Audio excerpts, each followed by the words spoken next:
ये दोस्तों beta function से रिलेटेड एक प्रॉब्लम है हमारे पास। चलिए इसे सॉल्व करते हैं।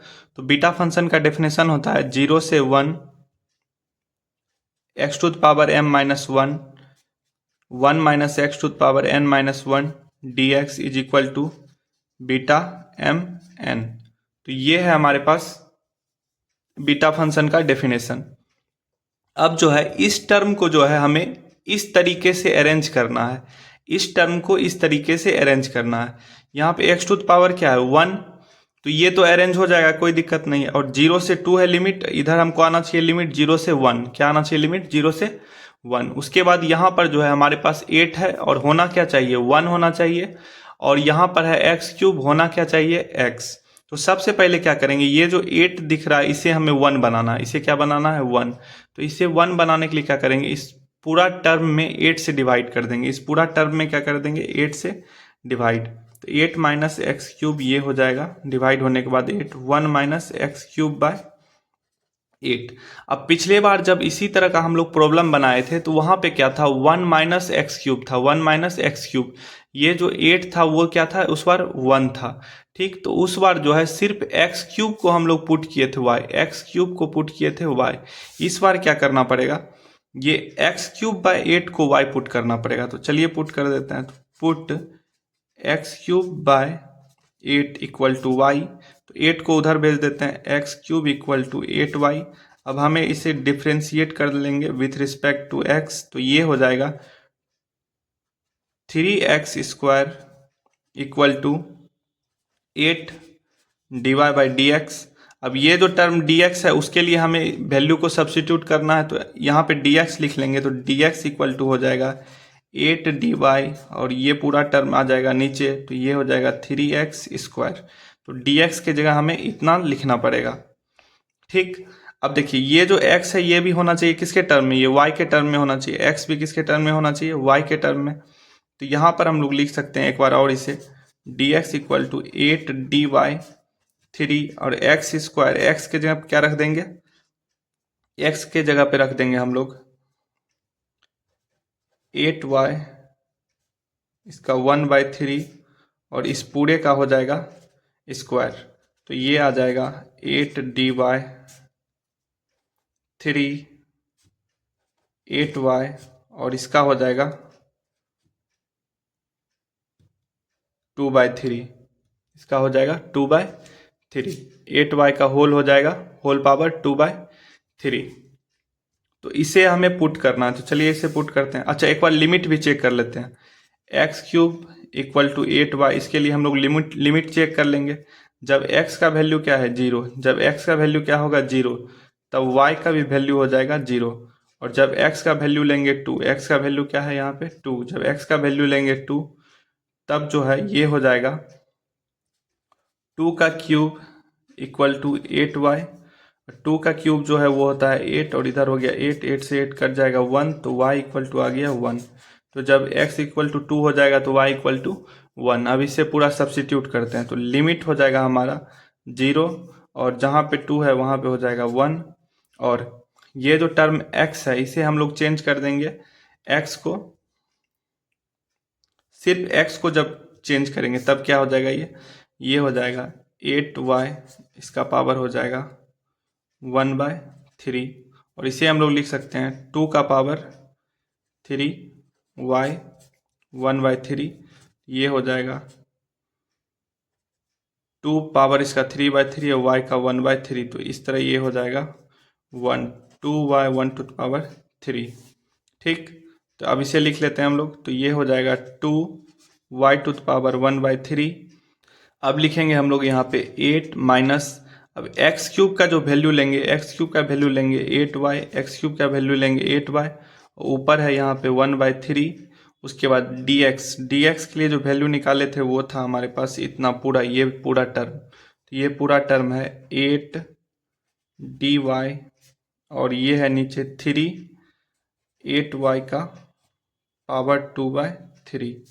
ठीक, तो अब इसे हम लोग क्या करेंगे, आगे सॉल्व करेंगे। तो ये देखिए कुछ इस प्रकार होगा। 0 से लिमिट है 1, 2y टू द पावर 1/3 और 8 यहाँ से क्या करेंगे कॉमन निकाल लेंगे बाहर। तो 8 जो बाहर निकलेगा वो 8 पे पावर हो जाएगा 1/3 और ये हो जाएगा 1 माइनस वाई और यहाँ भी 8 है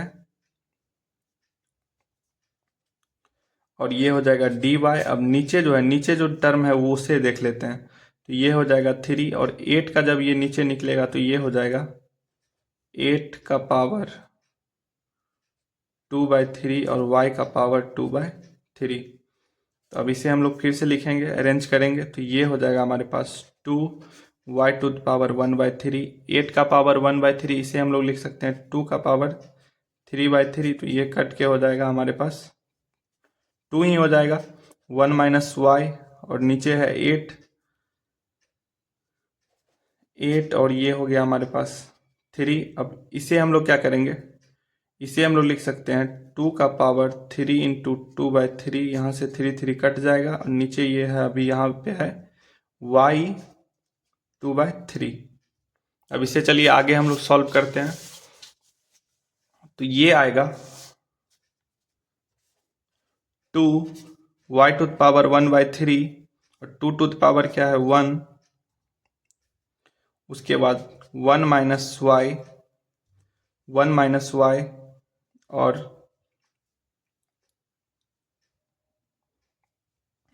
1 माइनस वाई का जो पावर है वो है 1/3।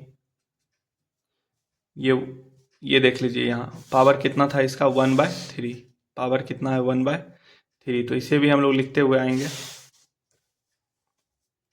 अब हम लोग यहाँ पे थे 1/3 और ये हो जाएगा हमारे पास 8 अब ये 3 का जो है 3 कट गया था, 2 था, 2 टू द पावर 4 हो जाएगा। तो ये हो जाएगा 3 इंटू 4 और y का हो जाएगा 2/3। तो इस तरह हम लोग जो है इस 2 को मल्टीप्लाई कर देते हैं इससे, अच्छा 4 से इसको कटा देते हैं, 2 से 2 2 2।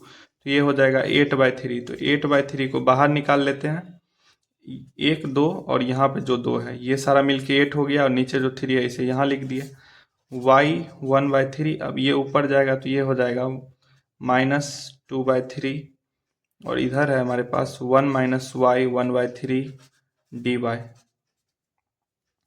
अब इसे सॉल्व कर लेते हैं। तो ये हो जाएगा हमारे पास y टू द पावर, ये हो जाएगा -1 माइनस वाई 1/3 dy। ये हो जाएगा हमारे पास 8/3 y -1/3 और इधर हो जाएगा 1 माइनस वाई 1/3 dy।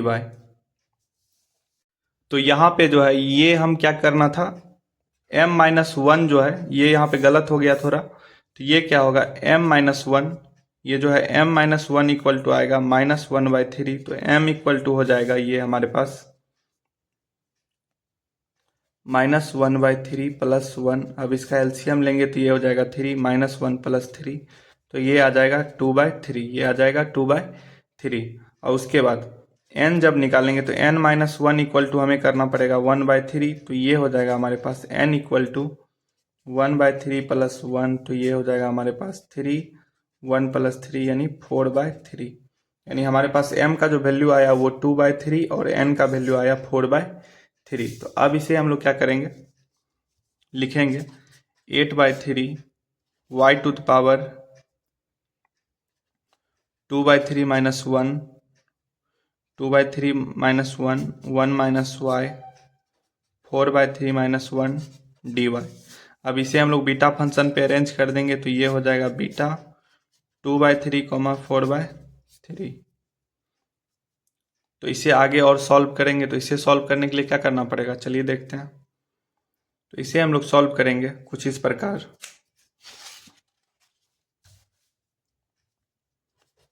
8/3, अब इसे लिख सकते हैं हम लोग गामा 2/3 और इसे लिख सकते हैं गामा 4/3 और नीचे लिखेंगे हम लोग गामा 2/3 प्लस 4/3। तो ये हो जाएगा 8/3 गामा 2/3 4/3 और नीचे हो जाएगा हमारे पास 6/3। तो कट के आ जाएगा 2। गामा 2/3, गामा 4/3 और नीचे हो जाएगा गामा 2। तो अब ये जो वैल्यू है, इस वैल्यू के लिए हमें जो है गामा का जो है यहाँ पे फार्मूला लगाना पड़ेगा और इसका हमें निकालना पड़ेगा गामा फंक्शन। तो यहाँ पर जो है गामा 2 का तो वैल्यू हम लोग निकाल लेंगे और गामा 2/3 और गामा 4/3, तो यहाँ पर जो है थोड़ा सा यहाँ पर दिक्कत आ रहा है। तो इसे सॉल्व करने के लिए हम लोग क्या करेंगे, सबसे पहले यहाँ पे कोशिश करते हैं कि हम लोग किसी तरह 1 + n गामा 1 + n ला ले ताकि n फैक्टोरियल n कर पाए। तो क्या इस दोनों में से ऐसा कुछ आ रहा है? तो यहाँ पर देखिए 2 में डिवाइड करेंगे 3 से 1 तो नहीं बन सकता, लेकिन 4 में डिवाइड जब 3 से करेंगे तो 1 बन जाएगा। तो इसे हम लोग लिख सकते हैं 8/3 और ये हो जाएगा यहाँ पर 2/3 और इसे लिख सकते हैं 1 + 1/3, इसे लिख सकते हैं 1 + 1/3, तो 3 + 1 4/3 हो जाएगा। और नीचे हो जाएगा ये गामा 2, तो गामा 2 का वैल्यू क्या हो जाएगा, गामा 2 का वैल्यू हो जाएगा फैक्टोरियल 1, गामा 2 का वैल्यू हो जाएगा फैक्टोरियल 1, क्योंकि इसको लिखेंगे 1 + 1 और ये हो जाएगा हमारे पास 8/3 2/3। इसे इसका वैल्यू हम लोग जानते हैं 1 + n अगर हो तो n फैक्टोरियल n लिखते हैं, तो ये हो जाएगा 1/3 और यहाँ पर अंदर हो जाएगा 1/3 और इसका हो जाएगा गामा 1 × 1 × गामा 1, गामा 1 का तो वैल्यू 1 ही होता है, तो ये पूरा नीचे वाला टर्म हो जाएगा 1 और यहाँ पर जो 3 आया ये इससे मल्टीप्लाई होके हो जाएगा 9, तो ये हो जाएगा 8/9 और यहाँ पर हो गया 2/3 और इधर 1/3, 2/3 और इधर 1/3। तो अब यहाँ पर निकालने के लिए जो है एक फार्मूला हम लोग यूज करेंगे, जो कि फार्मूला कुछ इस तरह है, गामा n और 1 - n = π/sin nπ। तो ये फार्मूला हम लोग यूज कर चुके हैं। तो यहाँ पे क्या करेंगे, इस दोनों में से जो है इस फार्मूला को एडजस्ट करेंगे। तो देखिए यहाँ पर अगर हम लोग क्या करें 1 - n और n होना चाहिए, तो 1 - n, तो अगर इसमें जो है 1 - 2/3 कर दें, 1 - 2/3, यानी कहने का मतलब ये हुआ कि 1 - अगर 1/3 इसको लिख सकते हैं, 2/3 जो है इसको लिख सकते हैं हम लोग क्या 1 - 1/3, 2/3 को लिख सकते हैं 1 - 1/3, तो 8/9 और इसे लिख सकते हैं हम लोग 1 - 1/3 और 1/3। तो अब ये वाला जो फार्मूला है, ये फार्मूला जो है अब आ रहा है कहाँ पे, इस फार्मूला पे। तो इस पूरा टर्म को हम लोग लिख देंगे 8/9 और ये हो जाएगा हमारे पास π/sin n के जगह आप क्या लेंगे 1/3 और पाई। तो अब π/3 जो होता है वो 60 होता है, 60 और 60 का वैल्यू हो जाएगा 8/9 पाई, 60 का वैल्यू हो जाता है √3/2। तो यहाँ पर हो जाएगा 16 π/9 और ये जो √3 है वो भी नीचे यहाँ पे लिखाएगा, √3 ये नीचे रह जाएगा। तो ये रहा हमारा आंसर। Thank you.